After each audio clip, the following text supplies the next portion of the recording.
If you like audiobooks or audio shows, check out a free trial of Audible. Just click the link in the description. You are listening to Mindshock True Crime. This is the Delphi Case Series, episode 55. Confessions.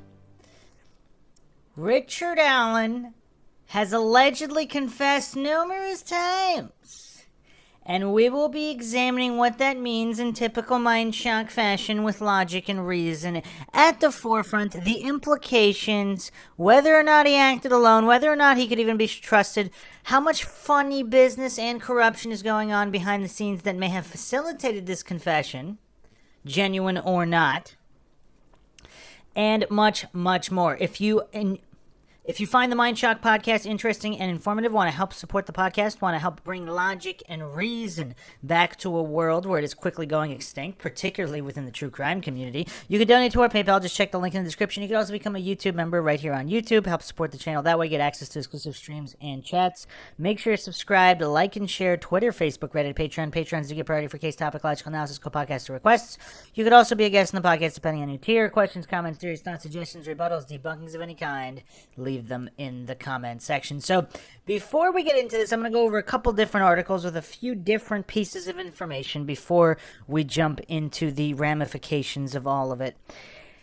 It's a weird thing. So-called true crime aficionados, they never trust anybody, but as soon as a suspect confesses, all of a sudden, especially if they've been arrested, all of a sudden these goofs just go, oh, well, he confessed, therefore he's guilty.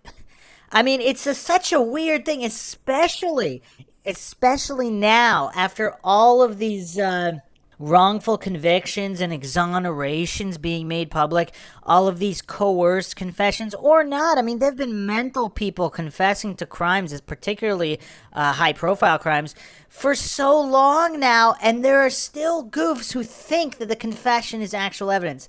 And what makes it that much dumber, I mean, this is a criminal, so if we're dealing with a real criminal here, why would you believe the word of a criminal? Because if they say they didn't do it, all the goofs don't believe them. If they say they did do it, all of a sudden the goofs believe them. All of a sudden the criminal becomes trustworthy.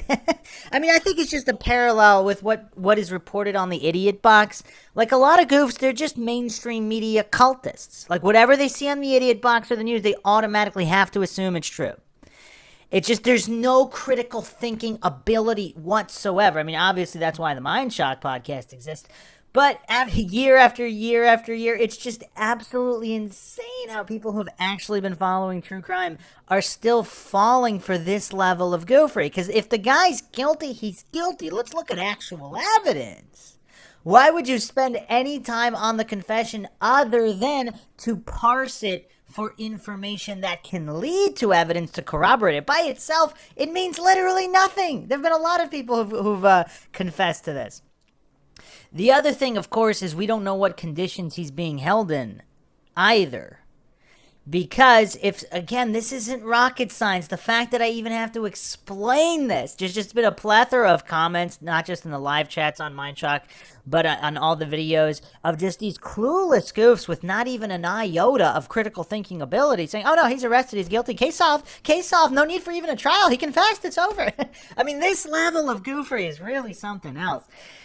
So, yeah, I can't believe I even had to go over that. That's what's shocking about all. That's the true mind shock. It's that I even have to spend time on these, just the amount of goofs out there.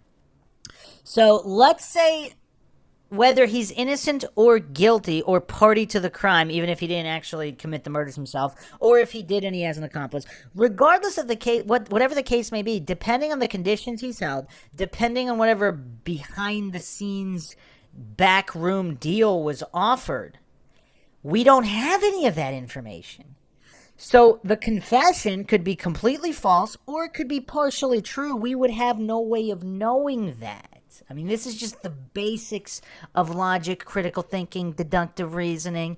I mean, it's rough. All right, so now that we got that out of the way, let's get into it. Let's go to Fox News first. Delphi murder suspect Richard Allen confessed to killing 2 teen girls. Richard Allen allegedly killed Libby German, 14, and Abigail Williams, 13, while they were hiking in Indiana in 2017. Indiana prosecutors and defense attorneys last week said Delphi murder suspect Richard Allen made incriminating statements against himself while incarcerated. Authorities arrested Allen, 50, in October 2022 in connection with the February 14, 2017 killings of Liberty German, 14, and Abigail Williams, 13, while they were on a popular hiking trail in Delphi. Allegedly. Of course, we don't have actual definitive proof they were even there, but let's not get into that for now. He has made incriminating statements implicating himself in the crime. Allen's defense attorney, Bradley Rossi, said at the beginning of last week's hearing, according to Fox 59 Indianapolis. Rossi added, however, that his client's statements were inconsistent and unreliable because Allen's mental health is apparently deteriorating in prison. And again, for all the goofs out there that don't know anything about conspiracy or corruption, they think that zero cops are corrupt or incapable of coercing confessions or creating conditions in which people confess. So if there is some kind of corruption going on and they want Richard Allen to not just be the fall guy, but the sole fall guy, what kind of conditions would they create to get him to confess and be the fall guy? And what other threats are there? Other threats against his family? We don't know any of this information. So all these goofs hallucinating that this confession has to be 100% legit. I mean, can you get even more illogical? And again, if it is legit, let's look at actual evidence. I mean, really, the only real evidence is that allegedly he was there. I mean, has that been corroborated by anybody other than himself? Like, is there actual evidence? And we don't even have a time of death, so there's really no way. I mean, this isn't any kind of real evidence. Supposedly, there were dozens and dozens of people there at that unusually warm day. Obviously, the thermal imaging drone, which I go over endlessly, a lot of goofs want to ignore actual scientific evidence. Now, maybe it was faulty. Maybe it was. But to pretend and hallucinate it's not a legitimate piece of scientific evidence that needs to be at least taken into account on some level, I mean, that's just goofery. Because if the bodies weren't there, it was flown that afternoon even before dark. Not to mention the exact area where they were found was previously searched, according to multiple individuals, and there was even someone turning people away from searching it again, claiming it had already been searched. So we have none of this information. There's 2 a.m. screams heard that particular night. And then people just ignore that. And you know what's curious? So when there's nobody out on the trails, where sound carries much better than inside houses, so there's nobody out on the trails, or very few people, the screams are heard. Yet if this murder allegedly took place in the middle of the day, in clear view, it's winter, there's no leaves on the trees, you'd be able to see movement depending on where you were. I mean, there's actual people with time-stamped photos posting to Facebook of being in that area within minutes of the crime, or even if you want to say within an hour of the alleged crime. So clearly they're within earshot, definitely, and very possible that many people also have line of sight. Not necessarily of the final murder spot, but to the girls being marched or any kind of screaming or whatever. Any kind of scuffle. So this is all very, very clear, and yet at 2 a.m. there's screams reported, but 0 screams reported in the middle of the day where they're getting butchered, allegedly. So again, I don't know why these mainstream media cultists they refuse to engage any logic and reason. It's a weird thing, yet they follow the case closely. They spend all this time on it, but they spend 0 time on developing logic and reason. Again, that's why this podcast exists. So anyway, the fact that Allen admitted to being there, and even if he was there, is that truly any kind of real evidence? Because so were a ton of other people. Possibly other people that even looked like him. I mean, Ron Logan, even having the hat with the same dent and the same exact clothing. I mean, theoretically, you could say there's more evidence of Ron Logan than there is of Richard Allen.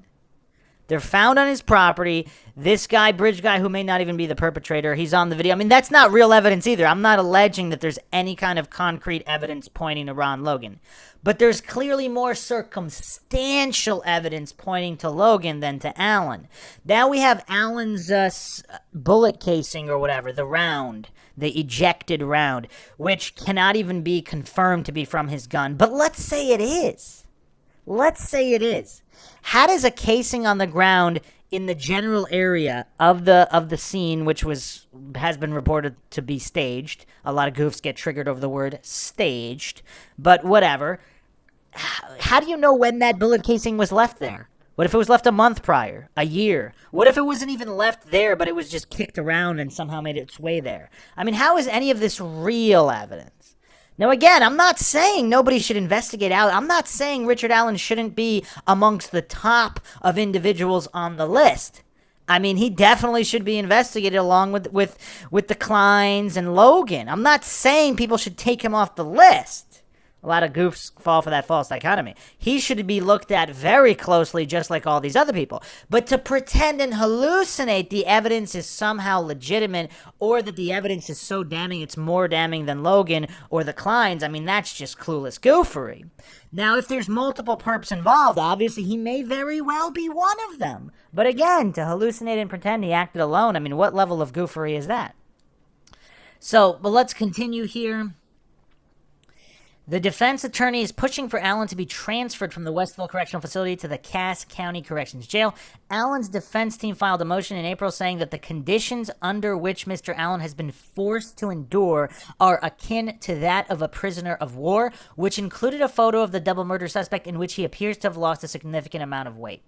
And again, if it's true that Allen had previously checked himself into a mental institution, a mental health facility of some kind after the murders, is that because he knew who did it and he was afraid?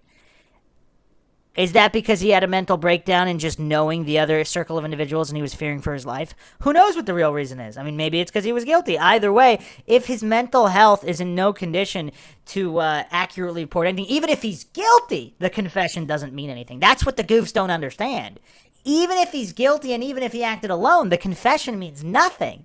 Even if he didn't have a mental issues. And now, being held in these conditions, if that's true, what does that mean? I mean, a lot of people confess when the conditions reach a certain level. You don't have to actually torture somebody and rip their fingernails out.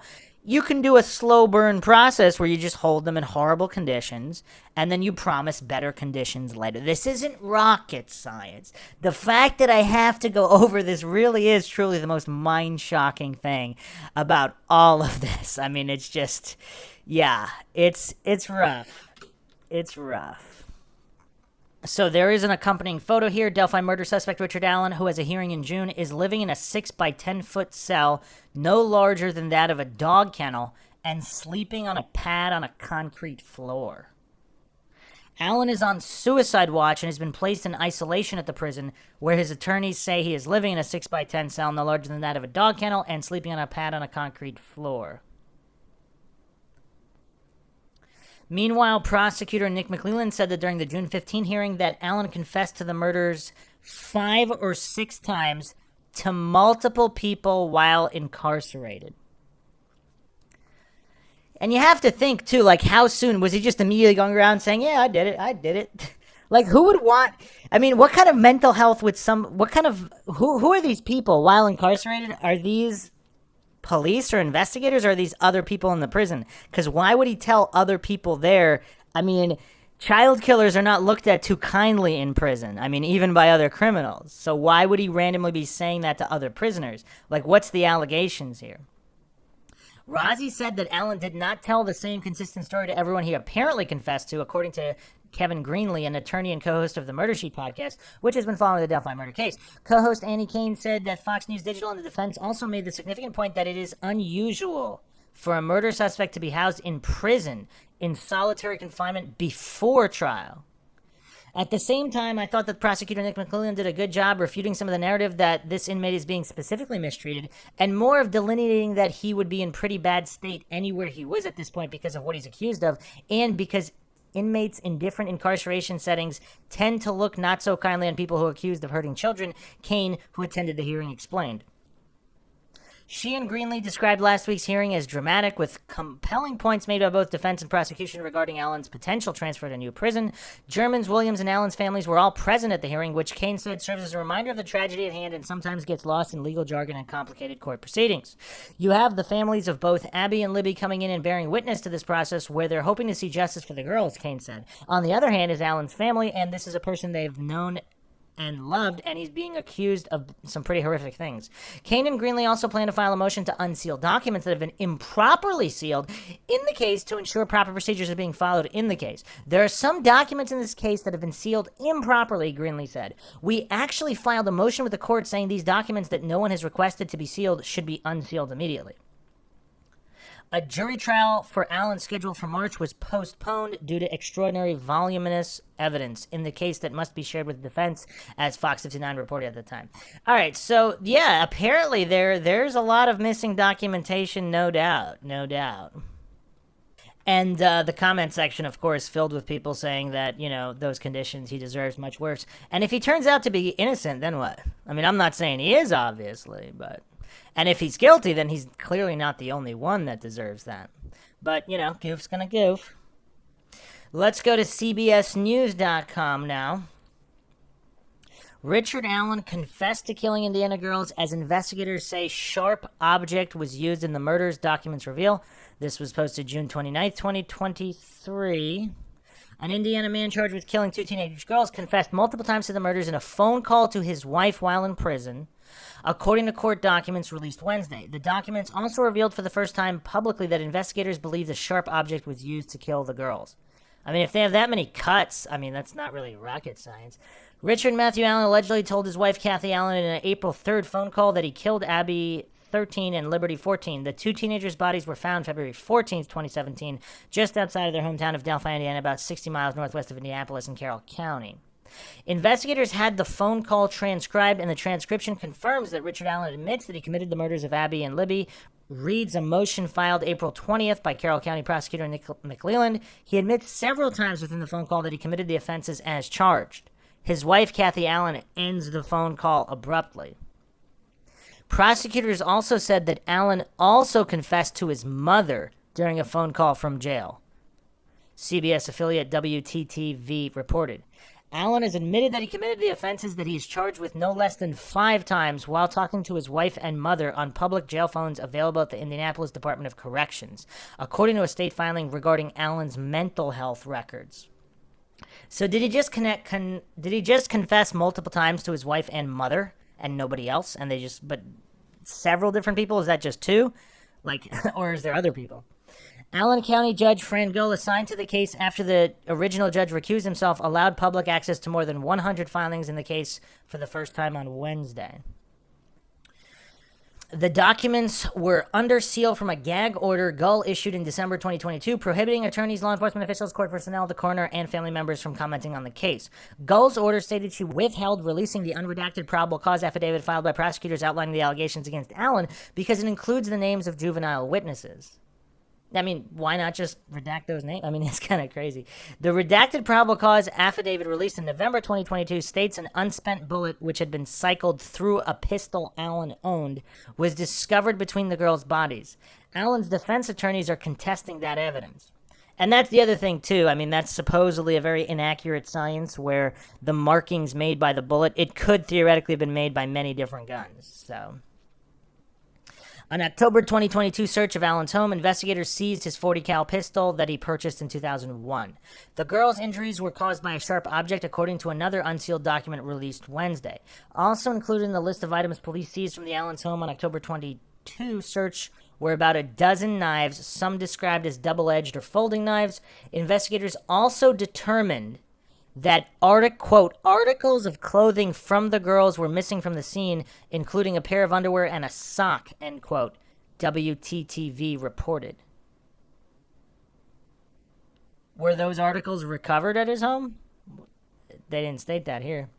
Allen was arrested in October 2022 on 2 counts of murder. A relative had dropped the girls off at a hiking trail near the Monon High Bridge, February 13, 2017, and their bodies were found the next day in a rugged, heavily wooded area near the trail. Their deaths were ruled a homicide.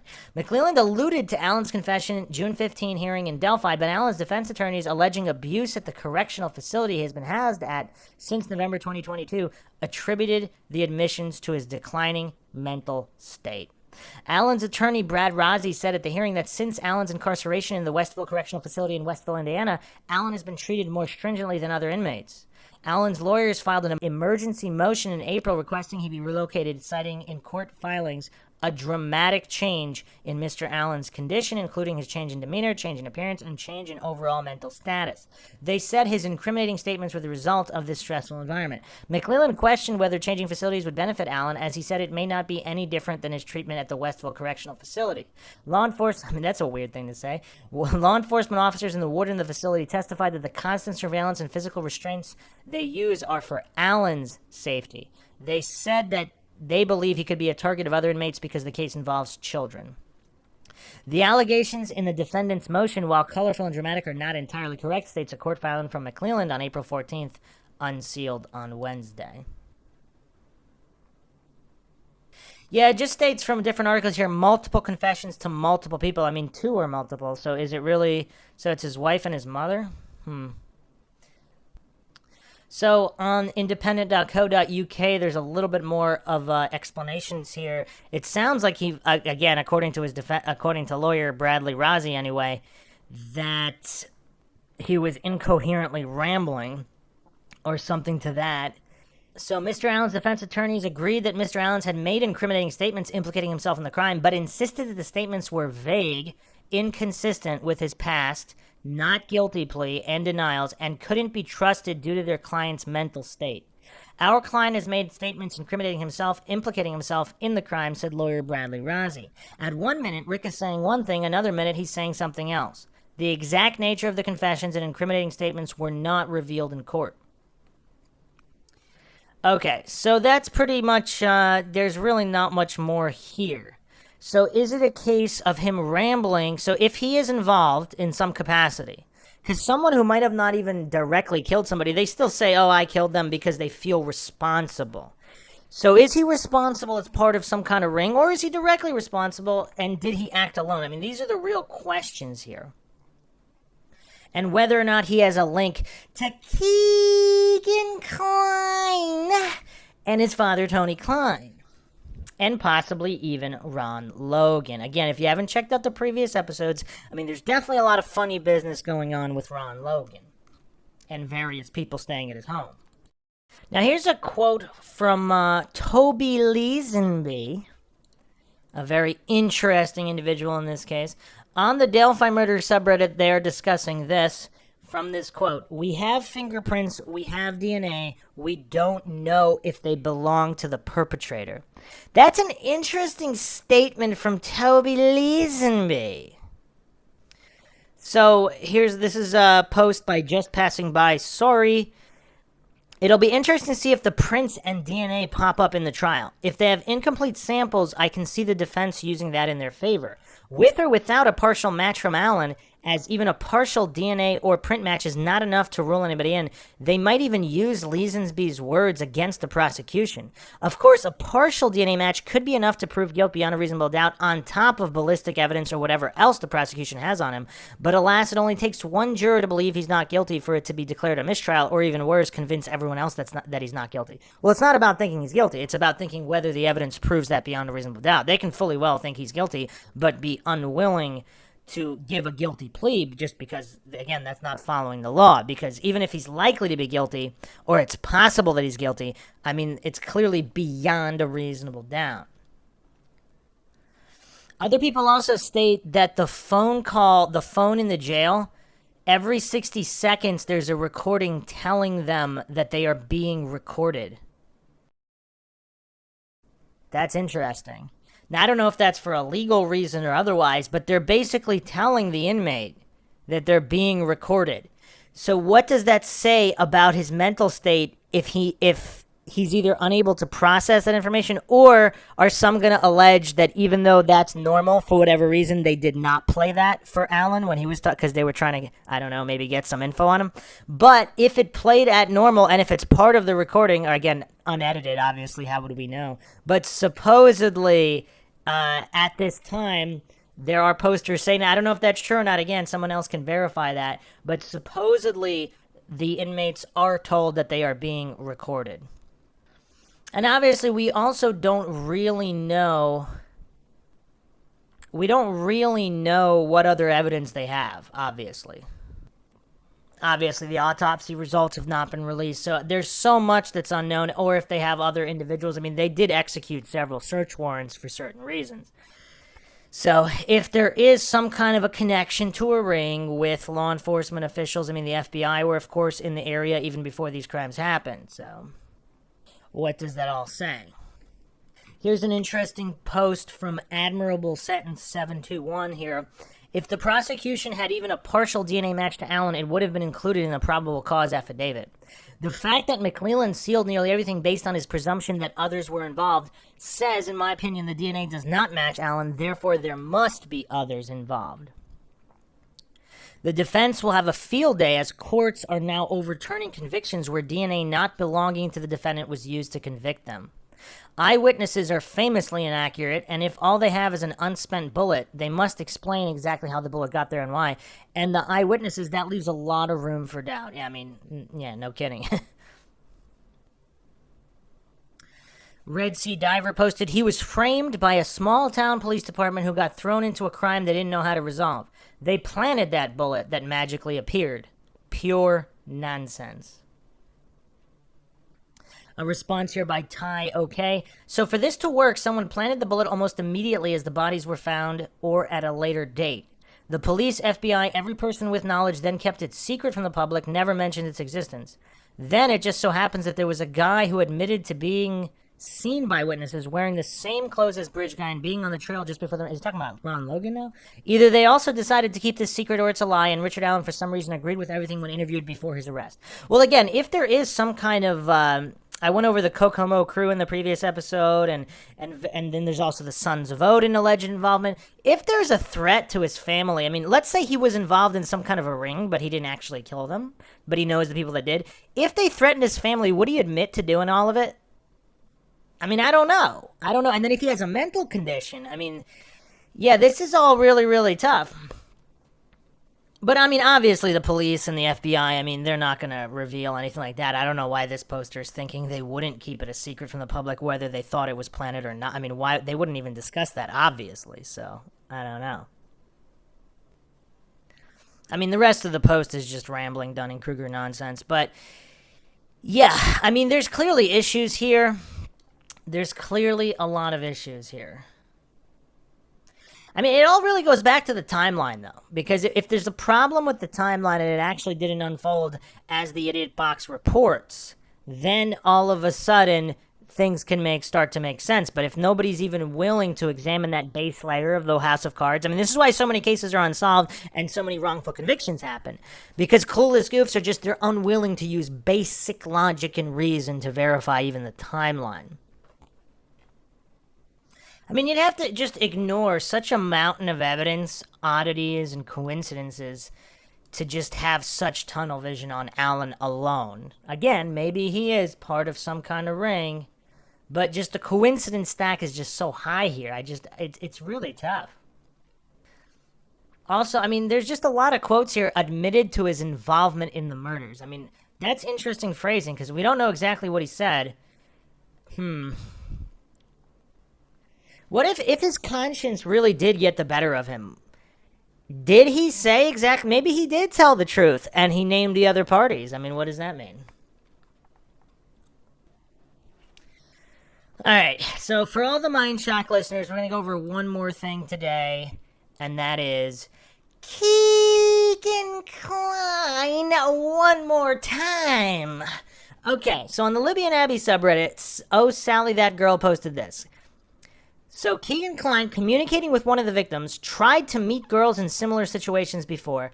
Grandma had a purple PT Cruiser. That type of vehicle was seen parked at the abandoned CPS building the day of the murders.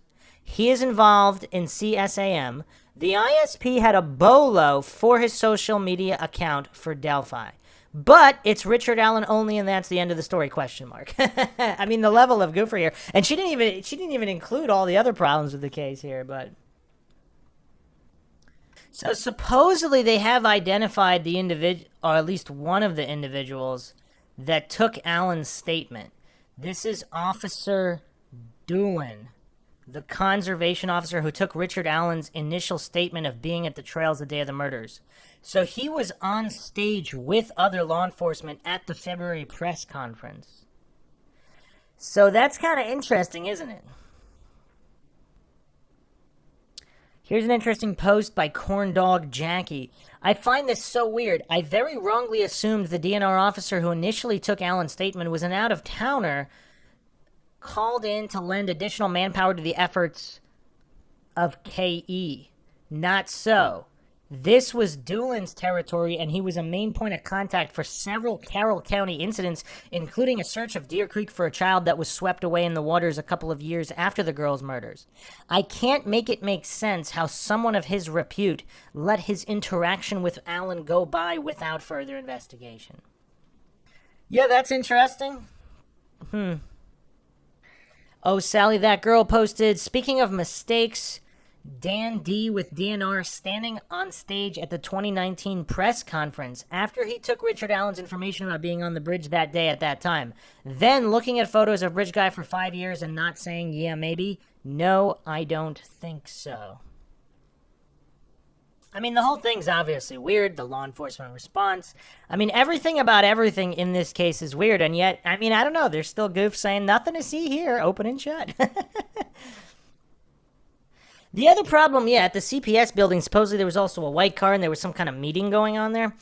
Ill Football posted, you're ignoring that the other witnesses that just saw one car parked backed in at the CPS building did not describe a purple PT Cruiser, and the witness that mentions the PT Cruiser said it looked something like it, not for a fact. The PCA shows why it's known that Rick's car was parked there, and he, the short, muddy, bloody man, was seen walking toward it after the murders. A business had a video showing Allen's car in the area, not a PT Cruiser. An unverified, vague claim of him meeting one female years before is not evidence that he ever tried to meet the girls, plural, in any similar manner. Law enforcement spent years trying to find the murderer through some theory that Keegan Kline somehow told the short guy that 2 teen girls would be in the area. Like most sexually motivated murders, Richard Allen knew what he wanted when he saw it, and that situation was right. Years of investigations show zero evidence of anything different from that. Wow, what a clueless poster. There's nothing left to investigate. And Kline has been convicted for his crimes that aren't related to the murders. He never sought any deal in exchange for information because he never had any clue who the killer was. I mean, how do we know any of that? How do we know that he didn't get some kind of a deal? I mean, he had a bunch of charges dropped, and this whole thing got set in motion with the river search this past, in summer into fall 2022, and then all of a sudden, Allen is arrested conveniently afterwards. I mean, this Ill Football goof, not very bright. Doesn't seem to know a lot about the case. So, yeah, I mean, definitely curious. The conflicting reports themselves are very curious. I mean, most people are still kind of saying, wow, so there's some, I don't know if we went over this specific article. March 30th, 2023, Keegan Kline pleads guilty in child exploitation case, sentencing set for May. Some excerpts here. It was this persona, Anthony Schatz, that investigators found Kline first communicated with Libby the night before she was murdered, along with Abby near Deer Creek in Carroll County. Social media messages uncovered by investigators indicate Libby thought she was to meet Anthony Schatz the next day at the Mountain High Bridge. Okay, so there are social media messages that Libby thought she was meeting Anthony Schatz the next day at Mountain High Bridge. So all the clueless coincidence theorists think this is just completely unrelated? So they're literally going there to meet a guy, and yet that's all unrelated? I mean, that's insane. That's weird. That's weird. I mean, it's just so weird. Like, what are the chances Kline and Allen really don't know each other? Or not that they know each other specifically, but through usernames or whatever online. There's a lot of shady business going on there, but as we just went over, I mean, there's some really clueless posters out there with this nothing to see here attitude, just completely denouncing the use of all logic and reason. But if you haven't checked out all the previous few dozen episodes here on the Mindshock podcast, I mean, we kind of went over everything from the beginning. I mean, the funny business is off the charts here. Whether or not Allen is involved, it seems highly unlikely based on available information that he acted alone. So who knows what's going on? Obviously, here on Mindcheck, I do not claim anything here is true or untrue. The motto is, of course, the only thing we know for sure is that we don't know anything for sure. Anybody with their thoughts, theories, suggestions, rebuttals, debunkings of any kind, leave them in the comments section. If you want to help support the podcast, you can donate to our PayPal or become a YouTube member here. Make sure to subscribe, like, and share. Twitter, Facebook, Reddit, Patreon. This is Bruce McGuire signing off. Catch you guys next time.